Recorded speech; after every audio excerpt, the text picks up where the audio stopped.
नमस्कार. विचारवादळ सनसनाटीमध्ये मी निवेदक अमर राऊत तुम्हा सगळ्यांचं मनपूर्वक स्वागत. शिवसेना ठाणे जिल्हा प्रमुख प्रकाश पाटील यांचा कुरुक्षेत्रावरील अर्जुन अजूनही श्रीकृष्णाच्या शोधात आहे अशी जणू काही स्थिती निर्माण झाली आहे. शिंदे गट की शिवसेना या चक्रव्यूहात सापडलेला त्यांचा रथ काही केला बाहेर पडत नाही आणि म्हणूनच ना इकडचे ना तिकडचे अशी त्यांची अवस्था झाली आहे.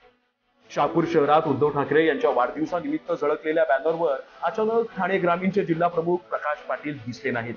त्यामुळे तालुक्यातील प्रत्येक स्तरावर उलटसुलट चर्चेला उधाण आलं. शिवसेनेतील एकनाथ शिंदे आणि 40 आमदार यांच्या फुटीनंतर जे सत्तानाट्य सुरू झालं तेव्हा प्रकाश पाटील जवळपास विजनवासातच असल्यासारखे जाणवत होते. कुरुक्षेत्रावरील अर्जुनाला जसं दोन्ही बाजू आपल्याच वाटत होत्या तशीच संभ्रम अवस्था प्रकाश पाटील यांची झाली आहे. जिल्हा प्रमुख प्रकाश पाटील हे एकनाथ शिंदेच्या अगदी जवळचे समजले जातात. युती सरकारच्या काळात त्यांना वस्त्रोद्योग मंडळावर घेण्यात आलं होतं.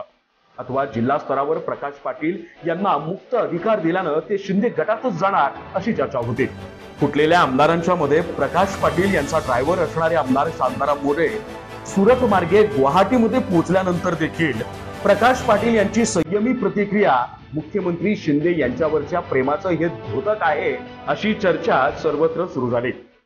स्वतःचा आमदार फुटतो, त्यांच्या जवळचे समर्थक पदाधिकारी मातोश्री सोडून नंदनवनाकडे जात असताना प्रकाश पाटलांची बोटचेपी भूमिका त्यांची राजकीय दिशा दर्शवते.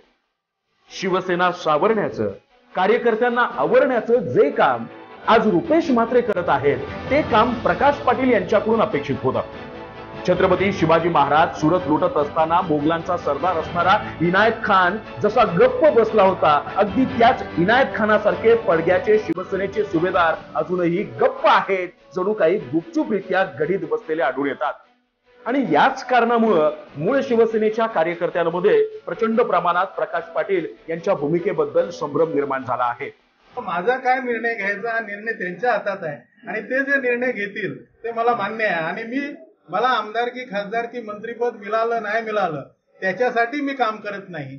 मी शिवसेना प्रमुख आणि धर्मवीर आनंद दिघे साहेबांचा करवट सैनिक आहे. मी शेवटचा श्वास सुद्धा भगव्या झेंड्यासोबतच काय मिळाला आणि काय नाही मिळाला तरी मरेपर्यंत उद्धवजी आणि मातोश्रीची साथ सोडणार नाही अशा प्रकारे त्यांनी दिलेल्या जाहीर वक्तव्याच्या जाळ्यात अडकलेले प्रकाश पाटील यांची मात्र पुरती घुसमट झाल्या. यांची दुसरी बाजू अशी आहे की प्रकाश पाटील हे राजकीय विधिनिषेध पाळणारे संयमी पण तितकेच कडवट शिवसैनिक मानले जातात. आजपर्यंत राजकीय जीवनात त्यांनी विरोधकांची हातमिळवणी करून भगव्याशी कधीही प्रतारणा केली नाही. खासदारकीच्या उमेदवारीवर लाथ मारणारा हा कडवट सैनिक आपल्या आईला मातोश्री न सोडण्याचा दिलेला शब्द कधीच बदलू शकत नाही अथवा त्याच्या विरोधात जाऊ शकत नाही असंच वाटतं. आणि त्यामुळेच प्रकाश पाटील हे शिवसेना सोडतील असं देखील वाटत नाही. मात्र एकंदरीत पडद्यामागच्या हालचाली जर पाहिल्या तर प्रकाश पाटील यांची नौका मुंबईच्या वांद्रे बंदरात जाण्यापेक्षा ठाण्याच्या खाडीच्या किनाऱ्यावर लागण्याची शक्यता मात्र अधिक वर्तवली जाते.